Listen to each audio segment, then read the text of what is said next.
Ilang LGUs nagsuspindi ng klase dahil sa mataas na heat index ngayong araw, March 13. Makibalita tayo live kay Jasmine Gabriel Galban. Jasmine?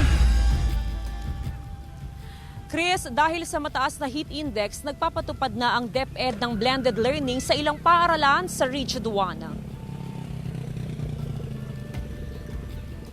Halos 2 linggo nang pumapalo sa 40 degrees Celsius hanggang 45 degrees Celsius ang naitatalang heat index sa Dagupan City base sa monitoring ng Pag-asa. Ilang araw nang nangunguna sa may pinakamataas na heat index sa bansang syudad ng Dagupan. Kahapon, March 12, muling nanguna sa listahan ng may mataas na heat index ang Dagupan City na umabot sa 45 degrees Celsius. Habang ngayong araw hanggang bukas, inaasahang papalo muli sa 45 degrees Celsius ang heat index sa Dagupan City na nasa danger category. Ibig sabihin, sakaling ma-expose sa matinding init, ay posibleng makaranas ng heat exhaustion, heat cramps o heat stroke. Talagang yan ang talagang nasusukat natin o na-monitor natin ng pagtaas ng ating temperatura. Bunsod nito, nagsuspindi ng face-to-face classes ang ilang LGU sa Pangasinan. Ito'y para matiyak ang kaligtasan at kalusugan ng mga learner. Nakaantabay ang PDRRMO sa sitwasyon sa iba't ibang bayan at syudad sa Pangasinan. Early naman po yung update ni DOST Pag-asa Dagupan City sa atin. So, na-check natin kung ano yung highest heat index sa araw per day.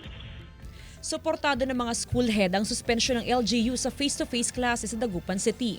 Kagaya sa West Central Elementary School 1, bagamat maayos ang bentilasyon sa bawat silid-aralan, ang problema nila ngayon ay hindi na pwede pang magdagdag ng electric fan sa kada classroom dahil sa electrical load limit.